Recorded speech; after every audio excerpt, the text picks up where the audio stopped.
Hola a todos y muy bienvenidos, queridos amigos, oyentes y seguidores, a un nuevo episodio de Historia en Podcast.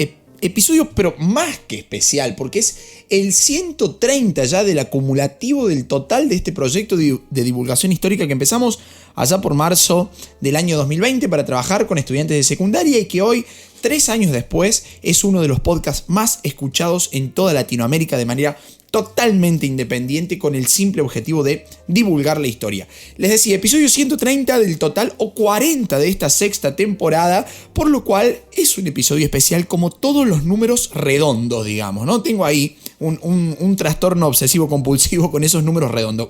40, episodio 40 o 130 del total, digamos. Entonces va a ser un episodio especial. Y como ustedes son los verdaderos hacedores de Historia en Podcast, o al menos de esta temporada de Historia en Podcast, muchos pedidos, pero muchos me han llegado acerca de 2 temas que decidí unificar en un episodio que va a ser doble.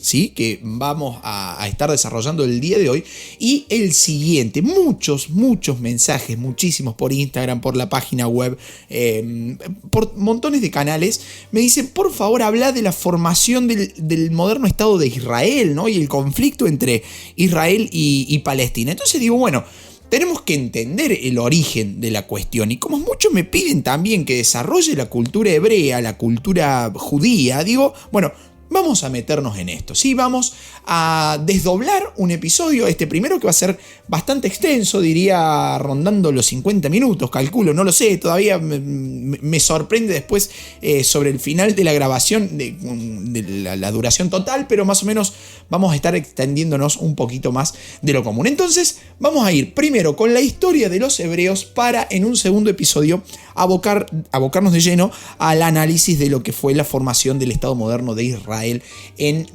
mayo del año 1948. Así que vamos a empezar nomás porque es un tema difícil, muy difícil, y que además me costó muchísimo armar. Muchos nombres, muchas fechas, muchos procesos y sobre todo un umbral muy finito entre los relatos históricos y los relatos bíblicos, ¿no? Porque cuando hablamos de la cultura y del pueblo hebreo, ahí se mezcla lo que es el relato mitológico, el relato bíblico religioso con lo que la academia, digamos, nos puede brindar. Así que bueno, después de mucho tiempo de estudio, debo confesarlo, y de muchas horas de elaboración, de lecturas y de producción del guión de este episodio, llegó finalmente este capítulo, el primero, como les decía recién, de 2 entregas, en donde en una primera instancia analizaremos la historia de los hebreos, del pueblo judío, y luego la formación del moderno Estado de Israel en el año 1948. Y cuando hablamos de la historia de los hebreos, hablamos de una historia que parece un milagro, una historia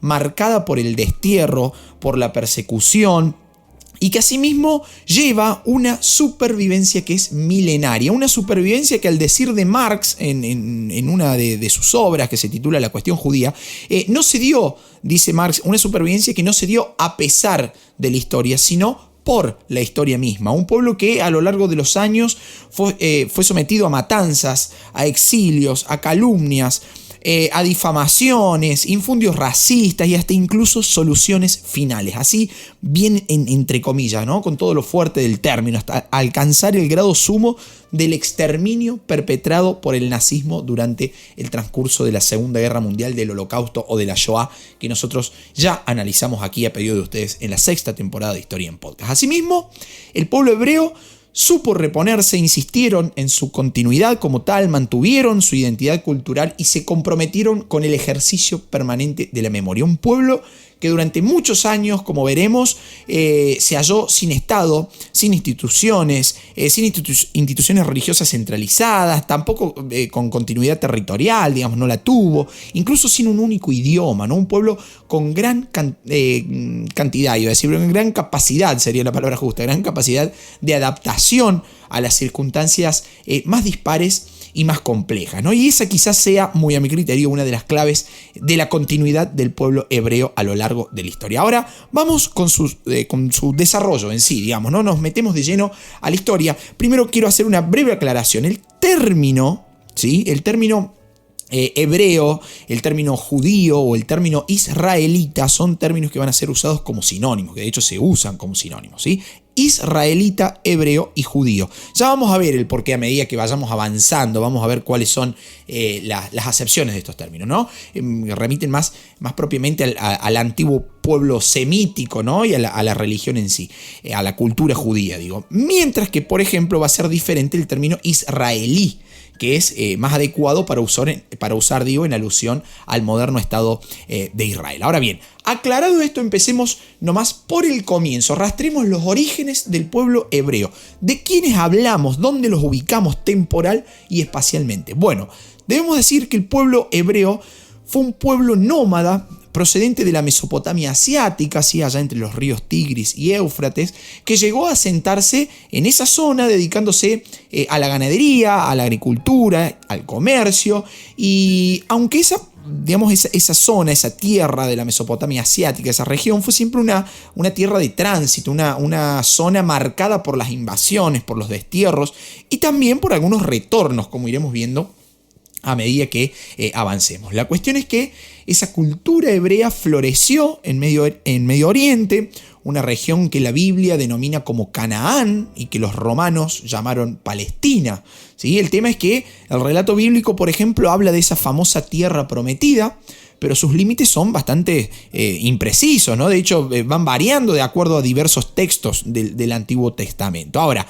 ¿qué pasaba en esa zona que los romanos denominaron Palestina? Bueno, desde finales del quinto milenio, ¿sí? Antes de Cristo, el actual territorio de Palestina alcanzó un gran nivel de desarrollo cultural, de desarrollo económico, avanzando la vida sedentaria con una gran influencia de corrientes que venían desde la Mesopotamia asiática. Así fue como en Canaán, o en Palestina, como ustedes prefieran, se instalaron pequeñas colectividades que vivían básicamente del cultivo de cereales, de la metalurgia, de la ganadería, por ejemplo. Y ya para el cuarto milenio, ese pueblo de los cananeos empezó a organizarse en un complejo sistema de ciudades-estados, de ciudades independientes entre sí, con sus propias leyes, sus propias autoridades y su propia religión, ¿no? Pero con el pasar del tiempo, esa región quedó bajo el poder de los egipcios y poco a poco fue convirtiéndose ese territorio en un lugar de tránsito para las rutas comerciales que unían Oriente con el norte de África, ¿no? Y fue justamente esa situación la que llevó a un gran bienestar económico en la zona, algo que trajo aparejado también, como suele suceder, un particular desarrollo cultural basado en ese intercambio de manufacturas, de tecnologías, también de ideas, de creencias, de filosofías, ¿no? Y en este punto debemos abordar uno a uno, mejor dicho, de los personajes centrales de esta historia, que es el de la figura de Abraham. Y ustedes pueden preguntarse, ¿quién es o quién fue Abraham? Bueno, según el relato bíblico, Abraham fue el fundador de la primera fe monoteísta y al mismo tiempo fue el primer patriarca del pueblo hebreo. De ahí que a estas primeras religiones monoteístas que nacieron en el Oriente Medio se las conozcan con el nombre de religiones abrahámicas, entre las que encontramos el Islam, el cristianismo y el judaísmo, ¿no? Supuestamente Abraham realiza una alianza con Dios que lo convierte justamente en Abraham, que en hebreo significa algo así como el padre de muchos hijos, ¿no? Se dice que le hizo tener tanta descendencia como arenas había en el desierto y como estrellas había en el cielo, ¿no? Así dice el relato bíblico textualmente, digo. Y según ese relato, Dios le dijo a Abraham que su descendencia se iba a convertir en un pueblo, que sería el pueblo judío o el pueblo hebreo, que iba a tener su propia tierra, la denominada tierra prometida en Canaán. Y según la Biblia, Abraham nació en la ciudad de Ur-Kasdim, ¿sí? Se supone que es un topónimo de la ciudad de Ur, ¿no? Situada allá en la desembocadura del río Éufrates, en la Mesopotamia asiática. La cuestión es que este tal Abraham acató las órdenes de Dios, lo puso a prueba Dios, qué sé yo qué, e inició su marcha hacia Canaán, hacia esa tierra prometida que les decía recién. Obviamente no lo hace solo, sino que lo va a hacer en compañía de toda su familia, de sus criados, de algunos seguidores, incluso también de un gran número de ganado, digamos, ¿no? O sea, de animales que iban a ser en definitiva los que le sirvieran de alimento en ese largo trajinar. Ahora bien, ese va a ser el comienzo de un destino itinerante, podríamos decir, ¿no? Que recrea casi míticamente una realidad, ¿no? Las tribus hebreas eran pastoras y por lo tanto nómades, ¿no? Es decir, sin un lugar fijo de asentamiento. De hecho, el mismo término hebreo denomina a aquel que proviene de otro lado, ¿no? Eso significa, ¿no? Ahora, todo esto está basado en el relato bíblico, pero si nos vamos a los estudios arqueológicos, a sus demostraciones, encontramos que era habitual en esa época no solo el modo de vida nómade basado en la ganadería transhumante, podemos decir, sino también que ese relato bíblico coincide con la migración de numerosos pueblos tribales desde el sur de la Mesopotamia asiática digamos, Asia, o sea, camino a la Europa occidental, ¿no? Esa empresa migratoria iniciada por Abraham fue continuada posteriormente por sus sucesores, entre los que se destacan, por ejemplo, su hijo, Isaac, y posteriormente también va a tomar su mandato su nieto, Jacob, también llamado Israel, de ahí el nombre de israelitas con el que se los conoce a este pueblo, digamos, ¿no? Es algo que les decía recién al comienzo. De Jacob, nieto de Abraham, Jacob también va a ser llamado Israel y de ahí viene la denominación de israelita. Ahora, ya instalados en Canaán o en esa tierra prometida, el pueblo hebreo dejó de ser nómade para convertirse en seminómade, ¿sí? Entrando así en una etapa de su historia denominada la Edad de los Patriarcas, siendo Abraham el primero de esos patriarcas. Ahora, con el paso de los años, bajo el mandato patriarcal de Jacob, y empujados por las sequías, por las hambrunas, por una serie de crisis, los hebreos pasaron de Canaán a Egipto, migraron, ¿sí? Un pueblo seminómade que migra, deja esa tierra prometida y se va hacia Egipto, lugar en el que fueron reducidos a la esclavitud, ¿no? Por el faraón Ramsés II. Y ahí es donde aparece la figura de quien es considerado el padre espiritual del pueblo hebreo. Estamos hablando de Moisés.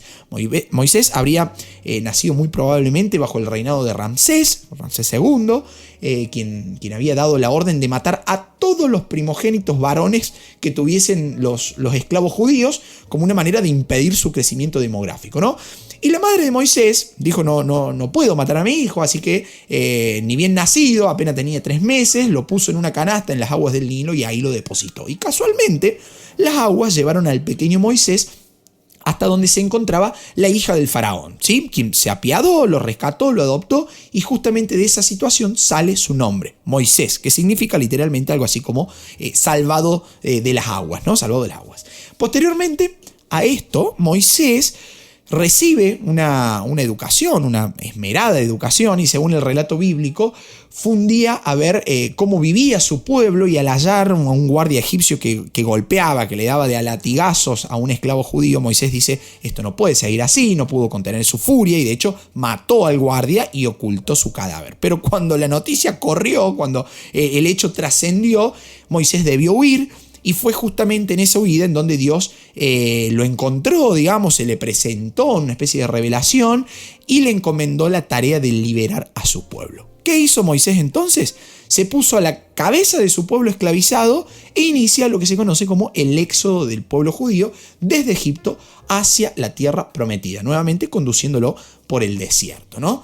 Pero en esos trajines, en esos viajes interminables, el pueblo de Israel hizo un alto en el monte Sinaí, al cual Moisés ascendió acudiendo a un llamado de Dios, y ahí la divinidad le entrega, siempre siguiendo el relato bíblico, ¿no?, las famosas tablas de la ley, lo que conocemos actualmente como los 10 mandamientos. También le hace entrega de la Torá, el libro sagrado del judaísmo, ¿no?, que son los 5 primeros libros que componen la primera parte del Antiguo Testamento de la Biblia, el denominado Pentateuco, lo cual a mí lo he leído varias veces y me parece de una lectura bastante agradable para entender los puntos en común entre estas religiones abrahámicas que hablábamos anteriormente. Ahora, esa gesta de liberación que termina en una unión entre el pueblo hebreo, entre Moisés y su Dios, da los primeros pasos para la formalidad, para la institucionalidad de una religión monoteísta, ¿no? Una religión que ya se había iniciado, como les decía recién con Abraham, pero que a partir de ahora crean un lazo, una unión entre el pueblo y Dios, digamos, entre Moisés, Dios y el pueblo hebreo. Pero Moisés advierte que el pueblo recién sacado del cautiverio no estaba todavía en condiciones de llegar y de hacerse cargo de la tierra prometida. Entonces, ¿qué decide? Decide dar unas vueltas por el desierto hasta que naciera una nueva generación que estuviera capacitada para hacerse cargo de esa tierra prometida, ¿no? La llamada generación del desierto no llegó a conocer la tierra prometida. De hecho, tampoco lo hizo Moisés, el cual se cree que falleció en torno al año 1272 a.C., según la Biblia, a los 120 años de edad. ¿Qué pasó? El pueblo hebreo estuvo casi 40 años deambulando por el desierto hasta llegar a tierra prometida. Y después de ese tiempo finalmente llegan hasta las orillas del río Jordán, liderados por Josué, quien fue el encargado de guiar el regreso del pueblo hebreo a Canaán.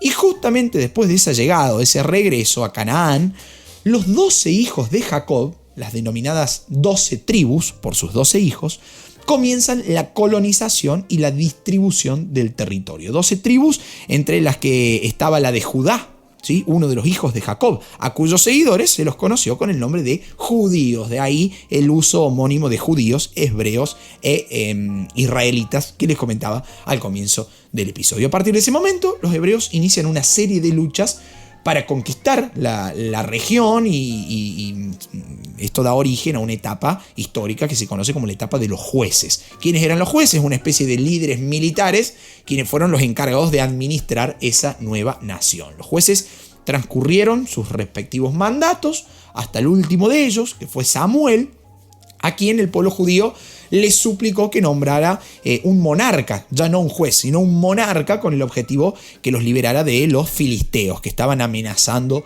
ahí esa zona de la tierra prometida, ¿no? Y así el anciano juez Samuel eligió a quien fuera el primer monarca, el primer rey de Israel, Saúl, quien aparentemente al comienzo hizo las cosas muy bien, pero que después, con el transcurrir de los años, empezó a querer ocupar cargos que no le correspondían, como por ejemplo funciones relacionadas al sacerdocio.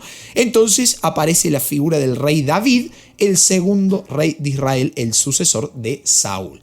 David, que seguramente podemos tener en nuestra memoria visual por la escultura en mármol de Miguel Ángel, ¿no? Ahora, ¿quién era este David, el segundo rey de los israelitas? Bueno, David, a decir verdad, no era más que un pastor que llegó a la corte del rey Saúl y se estableció ahí como músico, como arpista. El tipo tocaba el arpa. Fue el encargado, con el transcurrir de los años, de derrotar a Goliat, el jefe de los filisteos, que tenía una fama de ser un gigante invencible, ¿no? Seguramente deben conocer ustedes el relato bíblico en donde el pequeño David logra derrotar al gigante Goliat con solo una piedra de una honda, ¿no? Bueno, así los filisteos dejaron de ser una amenaza para Israel, producto de las labores y de las acciones de David, y posteriormente David fue hecho rey de Israel, fundando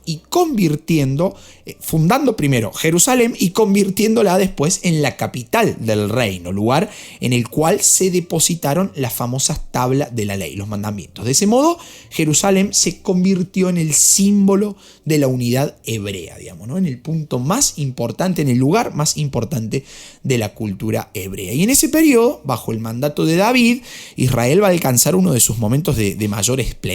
Incluso se llegaron a unificar todas las tribus de Israel y se ampliaron las conquistas territoriales. O sea, Israel era casi una potencia de Medio Oriente, ¿no? Ahora, David también fue un reconocido poeta, ¿no? De hecho, a él se le deben los salmos, por ejemplo, una de las creaciones literariamente más hermosas, dicen, adaptadas por las diversas iglesias cristianas posteriormente, ¿no? Ahora, ¿qué pasó después de David? Bueno, después de David vino su hijo, Salomón, el famoso rey Salomón, que fue ungido rey de Israel en el año 970 a.C. aproximadamente. Salomón fue el encargado de construir el templo de Jerusalén, por ejemplo, y de convertir a la ciudad de Jerusalén en un centro de la expansión comercial entre Oriente y Occidente. Era la ciudad bisagra, el punto clave de la unión comercial entre Oriente y Occidente. También Salomón fue un gran escritor, ¿no? Igual que David, su padre, fue un gran poeta, ¿no? De hecho, a Salomón Se le atribuye, por ejemplo, la escritura del Cantar de los Cantares, uno de los grandes poemas de amor de la literatura universal, y también el Eclesiastés, que por el contrario es una obra escrita ya en la vejez de Salomón y va a estar cargada de pesimismo, de resignación, ¿no? Son dos libros que forman parte del Antiguo Testamento, así que si les intriga o si les interesa un poquito leerlos, ya saben dónde pueden encontrarlos. Pero bueno, no todo dura para siempre y Salomón no va a ser la excepción, ¿no?, a esta regla. Ni siquiera su periodo de bonanza va a durar para siempre. Resulta que su reinado, el reinado de Salomón, se va a ir deteriorando hacia el final de sus días por el descontento de parte de la población, que debía pagar fuertes cargas impositivas, fuertes tributos por los ambiciosos proyectos que Salomón tenía, ¿no? Y al mismo tiempo, el trato preferencial que recibía su propia tribu produjo el enojo, la irritación de las otras tribus. Esto va a terminar desembocando en un antagonismo creciente entre la monarquía y estos separatistas tribales, ¿no? Estos jefes de las tribus que no estaban tan conformes con el trato y el manejo que Salomón hacía, ¿no? Bueno, después de la muerte de Salomón, alrededor del año 930 a.C., una insurrección abierta va a ser la que va a conducir a la separación de las 10 tribus del norte y a la división del país en un reino norte, que va a ser Israel, y un reino sur, que va a ser Judá, en el territorio de las tribus de Judá y de Benjamín. El reino de Israel va a tener su capital en Samaria, va a llegar a subsistir más de 200 años, bajo más o menos el mandato de 19 reyes, mientras que el reino de Judá, el del sur, fue gobernado desde la ciudad de Jerusalén durante aproximadamente 400 años por un número casi igual de reyes, digamos, de la casa de David, ¿no? Pero con el pasar de los años, la expansión de los imperios tanto asirio como babilonio trajeron la conquista primero de Israel y después de Judá. El reino de Israel va a ser vencido por los asirios en el 722 a.C. Y su pueblo fue llevado al exilio y al olvido, ¿no? De ahí surge el nombre de las 10 tribus perdidas, justamente, haciendo referencia a la situación y al proceso que les tocó vivir a esas 10 tribus. Y más de 100 años después, Babilonia conquistó el reino de Judá, exilió a la mayoría de sus habitantes, o sea, los judíos, ¿sí?, fueron deportados directamente a Babilonia, y encima, para colmo de males, se destruyó Jerusalén y se destruyó el templo, el famoso templo que había mandado a construir Salomón, ¿no? Esto se va a conocer como la primera destrucción del templo, cerca del año 586 a.C., ¿no? Porque, como veremos más adelante, si hubo primera destrucción, es porque casi seguro va a haber una segunda destrucción. Ahora bien, esta situación de exilio forzado del pueblo judío hacia las tierras de Babilonia va a finalizar recién con Ciro II el Grande, quien ocupa el trono persa y toma Babilonia en el año 539 a.C., permitiendo el retorno de los judíos a su tierra prometida, ¿no? Pero por más divisiones, por más exilios, por más procesos esclavizadores que vivieron, el pueblo hebreo supo preservar su religión monoteísta durante toda su historia. Y en defensa de esa pureza religiosa, digámoslo así, surgieron los denominados profetas, los encargados de difundir y de divulgar la verdadera fe entre los que encontramos, por ejemplo, a Isaías, a Ezequiel, a Jeremías, a Daniel, ¿no? Estos van a ser los profetas mayores, los más importantes. Y fue justamente con Isaías con el que empieza a surgir la esperanza de la llegada del Mesías, ¿no?, de un elegido, del Hijo de Dios que vendría a redimir al mundo, ¿no? Es decir, una creencia reveladora que va a recibir el nombre de mesianismo. Pero, mientras tanto, el pueblo hebreo fue pasando por varias etapas, ¿sí? Varias etapas de dominación, de amenazas, de saqueos, de transformaciones políticas, ¿no? Porque, por ejemplo, van a tener su era macedónica, cuando Alejandro Magno, del cual ya hemos hablado aquí en la 6ª temporada de Historia en Podcast, conquistó Persia e Israel, bueno, da la situación que Israel pasó a ser parte de su imperio. Después vivieron, mejor dicho, los hebreos, el dominio del imperio seleucida, en donde Jerusalén fue saqueada, ¿sí? Posteriormente siguió la etapa macabea, y finalmente llegó la ocupación romana en manos de Pompeyo, ¿no? Roma en su afán de expansión imperial, llega hasta esta zona de Medio Oriente con la expansión llevada a cabo por Pompeyo. Y posteriormente, en el año 26 a.C., llega un gobernador romano a la zona de Judea, un tal Poncio Pilatos, que calculo que de algún lado les debe sonar el nombre, ¿no? Fue justamente durante su mandato cuando Roma anexa Judea y Siria y le da el nombre a esa unión, digamos, de provincia palestina. Ahí surge Palestina, ¿no? Con la llegada de los romanos a Oriente Medio. Obviamente los hebreos no fueron un sujeto pasivo en la invasión romana a su tierra, ¿no? Los judíos se rebelaron muchísimas veces en contra de esa dominación. De hecho, es muy conocida, y no voy a profundizar ahora, pero es muy conocida la situación que le tocó vivir y padecer a Jesús de Nazaret, ¿no? En manos de Poncio Pilato, un judío que profesaba el monoteísmo en contra de la religión oficial del imperio, que estaba en contra de la dominación romana, de la ambición imperialista del imperio romano, obviamente. Y bueno, muchas cosas que podemos desarrollar en un episodio aparte acerca de lo que es la figura de Jesús de Nazaret y de lo que es el cristianismo, ¿no? Si les gusta, como siempre digo, hago un paréntesis, pueden pedir temas a través de nuestro Instagram, Historia en Podcast.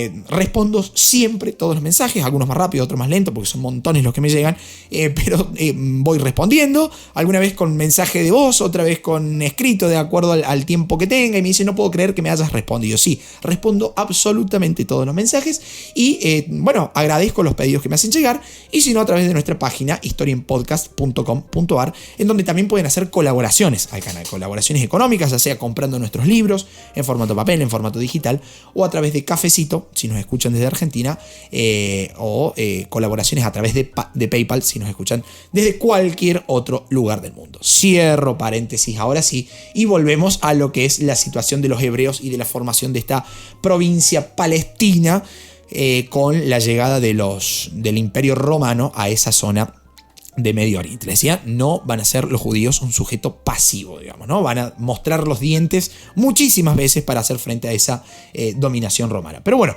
esas rebeliones que los judíos van a hacer en contra de la dominación romana van a ser sofocadas de manera sumamente violenta con el accionar, por ejemplo, de Tito, ¿sí? Tito, que va a ser, con el paso de los años, va a llegar a ser emperador, hijo de Vespasiano, quien tomó Jerusalén y después de 5 meses de asedio destruyó el templo. Ahí está la segunda destrucción del templo de Salomón, y arrasó la ciudad de Jerusalén. Tito había sido enviado por Nerón, uno de los emperadores romanos más intransigente o menos propenso a negociar con judíos o con cristianos. Ya para esta época teníamos iniciada, digamos, la corriente cristiana, ¿no? De hecho, de su nombre, del nombre de Nerón y de la asociación que los judíos realizaban entre las letras y su valor numérico, una práctica que se llama gematría, de la sumatoria del valor numérico de las letras de Nerón se obtiene como resultado el número 666. De ahí su asociación al mal, a lo perverso, a lo diabólico, digamos, ¿no? Y todo lo que después se va a construir simbólicamente en torno al 666, ¿no? Pero viene justamente de ahí, de la gematría que practicaban los judíos y esa aversión que tenía Nerón hacia la cultura hebrea. Bueno, recién entre los años 132 y 135 de la era cristiana, o sea, después de Cristo, va a haber otro intento de disputa por el poder en esa región entre judíos y romanos, lo que se conoce como la última de las grandes guerras judeo-romanas. Una rebelión, que fue liderada por Bar Kokhba en contra del Imperio Romano, ¿no? Y en contra de la decisión del entonces emperador romano Adriano, que quería el tipo fundar en el lugar donde estaba el templo, quería fundar una fortaleza militar llamada Aelia Capitolina, que iba a ser un centro de culto al dios Júpiter, ¿no? Entonces los judíos, imagínense, dijeron, no, ¿qué están haciendo? Esto es una verdadera locura, es una aberración a nuestra fe. Entonces la reacción judía a esa rebelión, conocida como la rebelión de Bar Kokhba, fue justamente esto, ¿no? Un levantamiento del pueblo judío en contra de la dominación y de la decisión de Adriano que les comentaba recién, pero la cuestión es que la represión romana fue feroz y contundente. De hecho, las comunidades judías que aún residían en la región fueron directamente expulsadas de la tierra prometida, o sea, un nuevo exilio forzoso. Bueno, la cuestión es que a partir de ahí comenzó la dispersión de judíos por todo el norte de África, lugar desde el cual llegaron a cruzar a España, por ejemplo, como ya veremos a continuación. Un proceso que se lo conoce con el nombre de diáspora, ¿no? O sea, esta huida masiva de judíos de la tierra prometida. Y ahí, tras la destrucción del templo de Jerusalén y la posterior expulsión de Palestina por el emperador romano Tito, y después con lo que pasó con Adriano, los hebreos se van a dispersar por el norte de África, llegando a formar comunidades pastoriles o vinculadas al comercio en torno al mar Mediterráneo. En la actual Argelia, por ejemplo, llegaron a constituir un reino liderado por Caena, ¿sí? una reina mujer que logró resistir por mucho tiempo el avance del Islam en esa zona, ¿no? Que va a ser contemporáneo, digamos, ¿no? Esa diáspora de judíos con el avance del Islam. Pero bueno, finalmente ese reino liderado por Caena fue derrotado por un jeque llamado Tariq ibn Ziyad, a cuya fuerza finalmente se terminaron sumando los judíos para cruzar a la península ibérica, particularmente a España, junto con los árabes, ¿no? España, que no recibió tal nombre dentro de la cultura judía, sino que fue llamada en la tradición hebrea como Sefarad. De ahí proviene la denominación de sefaradí, para referirse a esas comunidades judías que vivieron en España, ¿no? Ahora, una vez en España, bajo el gobierno islam, que debemos decir que reconocía a judíos y a cristianos como hermanos del libro, ¿no? Así muy entre comillas, hermanos del libro, obviamente en referencia a que compartían una parte de las Sagradas Escrituras, ahí la comunidad hebrea gozó de total libertad y logró de hecho un gran papel económico, un gran papel político y también cultural en esa España sefaradí, ¿no? En esa España que tuvo también su raigambre judía. En cambio, en aquellos reinos que aún se conservaban, esos reinos cristianos, quiero decir, que se conservaban en la península ibérica, en esos lugares las restricciones y las persecuciones a los judíos, persecuciones que van a estar vigentes desde los tiempos de los visigodos, no hicieron más que acentuarse, ¿no? Difundiendo incluso todo tipo de leyendas negras en contra de la población hebrea. Por ejemplo, decían que eran el pueblo deicida, ¿no? Es decir, el pueblo encargado del asesinato de Dios. Los hicieron responsables de la invasión árabe, o sea, montones de mitos se empezaron a construir en torno de la población judía, ¿no? Van a ser las raíces del antisemitismo en Europa, ¿no? Y eso se va a ver intensificado, obviamente, con la expulsión de los árabes de la península ibérica en el año 1492, con la toma definitiva de Granada, ¿no? Ese mismo año, los reyes católicos, Isabel de Castilla, Fernando de Aragón, que se habían aliado mediante el matrimonio, sellaron la denominada Reconquista, como si la permanencia durante 8 siglos de árabes y judíos en la península hubiera sido un accidente pasajero, digamos, ¿no? Ahí nomás.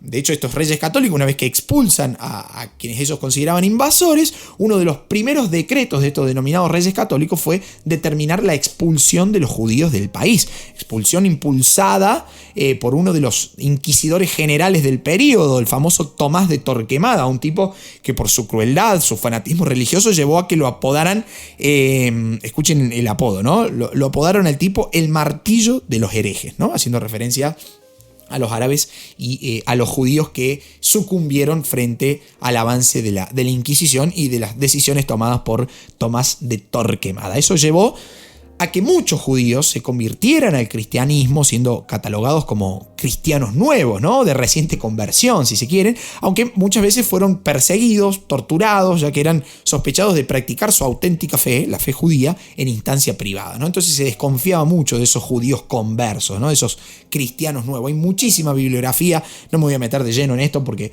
es un tema que da para hablar mucho. Si ustedes me están escuchando desde España, por ejemplo, seguramente dirán, bueno, la cuestión judía y de los cristianos nuevos tiene mucho hilo para sacar del ovillo, digamos, ¿no? Pero bueno, no nos vamos a meter de lleno de eso porque sería un episodio realmente interminable y, como siempre digo, quiero avanzar más o menos a vuelo de pájaro para que ustedes tengan un panorama general de la cuestión. Bueno, la cuestión es que Después de ser expulsado de España en 1492, los judíos iniciaron una nueva diáspora, una nueva dispersión, pasando a Portugal, por ejemplo, en primera instancia, en donde fueron bien aceptados con la condición de no practicar su religión, nada más y nada menos, como si fuera menor el pedido, pero ahí nomás al año y medio, por presión de la Iglesia Católica, fueron también desterrados de este reino lusitano, ¿no? Bueno, entonces, ¿qué fue de esos pobres judíos? ¿Qué fue de su vida? Bueno, muchos de ellos se establecieron en el centro norte de Europa, especialmente en Holanda. Ahí se dedicaron casi exclusivamente a la actividad comercial, a la actividad financiera.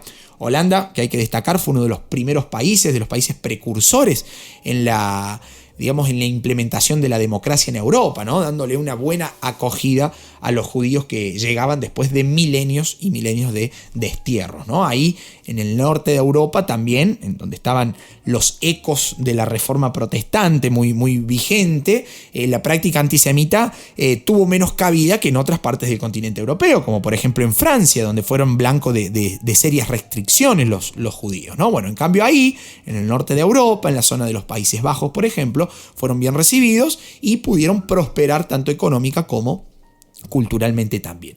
Pero no solamente hacia el norte de Europa partieron los hebreos, sino que también muchos volvieron a las tierras del Imperio Otomano. Los turcos aceptaron y recibieron casi sin restricciones a los judíos expulsados de España, y muchos de estos tipos aprovecharon para asentarse en Palestina, por ejemplo, en la que era la tierra de sus antepasados, ¿no?